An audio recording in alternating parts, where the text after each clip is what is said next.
పిల్లలు బాగున్నారా? పాటలు నేర్చుకున్నారా? కథలు విన్నారా?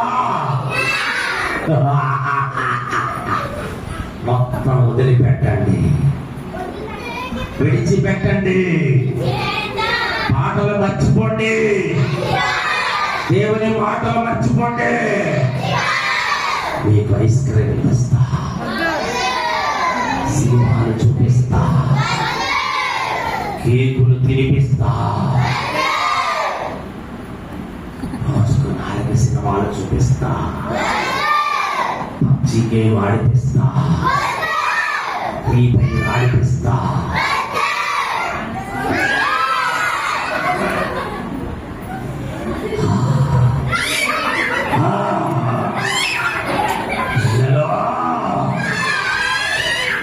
నా రాజ్యానికి రండి,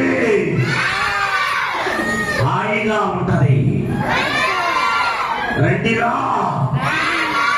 అబద్ధాలు ఆడొచ్చు, దొంగతనాలు చేయొచ్చు, ఇష్టమైన సినిమాలు చూడొచ్చు.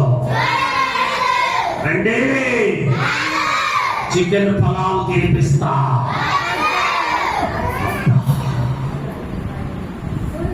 స్వీటీ, అక్క చూసావా? నువ్వు చెప్పినట్టుగానే ఎవరు వచ్చారో చూసావా? ఎవరు వచ్చారు? అయ్యో, సాధారణ వచ్చేసాడు. నేను అనుకున్నట్టే జరిగిందక్క. అవును స్వీటీ. వాడు మాటంటే ఏమంటాడో తెలుసా? దేవుని సన్నిధి ఎక్కడ ఉంటే అక్కడ ఉంటా అంటాడు. ఆనంద పోజులు వాడు. అవును స్వీటీ. వాడు ఉన్నాడు చూడు, పండుగాడు. పండుగాడు గురువు ఇదే. పండుగడి గురువా? అవును. అందుకే నువ్వు వచ్చిన దగ్గర నుంచి పిల్లల్ని చాలా పెడదోవలో పెట్టడానికి ప్రయత్నం చేస్తున్నావు. అవునవును. అన్ని పిచ్చి ప్రశ్నలు అడుగుతున్నాడు. వీడి పెద్ద డేంజరస్ గాడు. నిజమా? అయితే తోలేద్దాం. ఆడు వీడు అంటే నేను తట్టుకోలేను. ఏంటో నువ్వు తట్టుకునేది? పెద్ద పోటుగాడు వచ్చాడు. యేసు నామం అంటే భయం. పెద్ద పిల్ల పెద్దవాడు. నన్ను అవమానపరుస్తున్నా. అక్క, వీడిని తల కొట్టేద్దాం. అంటే ఈయన ఇక్కడ ఉంటే మన పిల్లలు పాడైపోతారు. అవును స్వీటీ. అసలుకే మగ పిల్లలు అదే. అటు ఇటుగా ఉంటున్నారు. అవునా? అవునే. వీడు యేసు నామం అంటే వాడికి భయం. అవును కదా? అయితే తల ఆనాడు ఆదామును మోసగించింది,